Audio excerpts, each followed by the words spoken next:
جولتنا النهاردة من الجولات الراقية لأنها في أجمل وأرقى أحياء القاهرة، الزمالك. أيام حكم المماليك وخصوصا لما حكم مصر السلطان الكامل سيف الدين شعبان ابن ناصر محمد ابن قلاوون، ظهرت جزيرة في نهر النيل، وبما إنها كانت بين جزيرتين الروضة وبولاق فسموها الجزيرة الوسطى.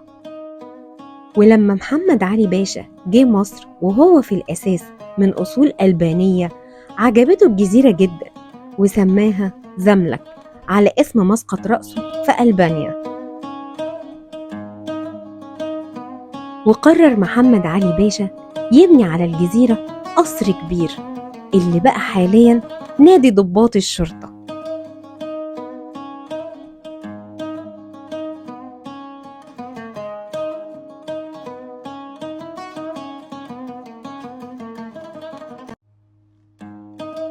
وحوالين القصر بنى محمد علي لكل واحد من نوابه زملك صغير، وزملك باللغة الألبانية يعني كوخ، وزملك جنب زملك بقت زمالك. وما ينفعش نكون في الزمالك من غير ما نعدي على حديقة وجبلاية الأسماك، لأنها تعتبر من أجمل الحدائق اللي أنشأها الخديوي إسماعيل سنة 1867.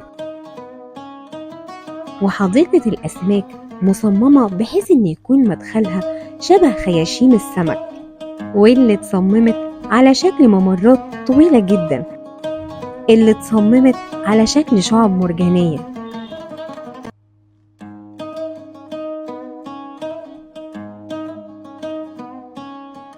وسنة 1902 بقت بتدير حديقة الأسماك إدارة حديقة الحيوان بالجيزة، اللي صلحت منها 24 حوض سمك بيتعرض فيه 33 نوع من الأسماك المختلفة، ده غير الأسماك النادرة اللي تم حفظها بطريقة معينة لأنها نادرة الوجود دلوقتي.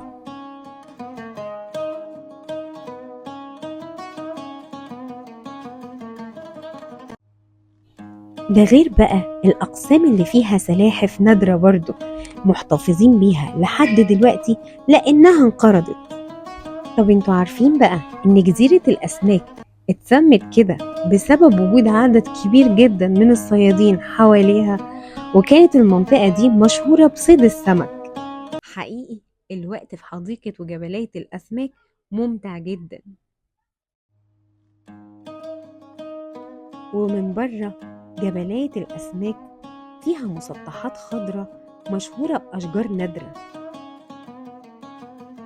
نيجي بقى لبرج القاهرة، واللي اتبنى سنة 1961 بمنحة أمريكية مبلغها 6 ملايين جنيه. وتصمم برج القاهرة على شكل زهرة اللوتس، وده رمز للحضارة المصرية القديمة. وارتفاعه 187 متر، ده كده أعلى من هرم خوفو نفسه، وبيتكون من 16 طابق.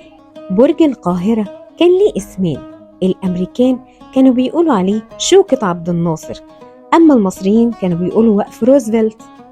ومفيش حد بيعدي على الزمالك إلا لما بيكون عارف الشجرة التراثية أو شجرة الجميز، ودي بقى أشهر شجرة في جزيرة الزمالك، اللي بيقال إن جزيرة الزمالك كان اسمها جزيرة الجميز، والمنطقة نفسها كانت معروفة بجزيرة الأشجار علشان الأشجار كانت كتير فيها قبل ما تبقى حي سكني.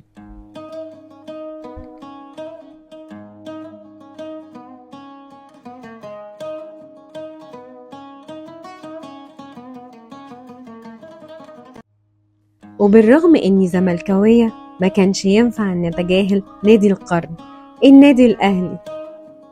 النادي الأهلي أثار استغرابي في إن هو النادي الأهلي ومؤسس سنة 1907 على جزيرة الزمالك، وده طبعا لأن جزيرة الزمالك موقعها متميز، فكان لازم نادي عريق زي النادي الأهلي يتأسس ويتبني على جزيرة الزمالك.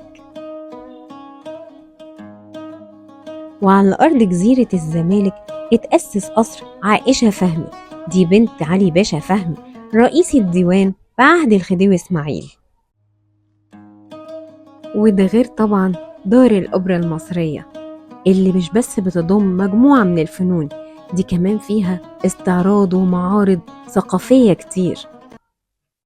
جولتنا لسه ما انتهتش، ودي كانت جولتنا في أرقى أحياء القاهرة، حي ومنطقة الزمالك. وجميلة يا بلدي.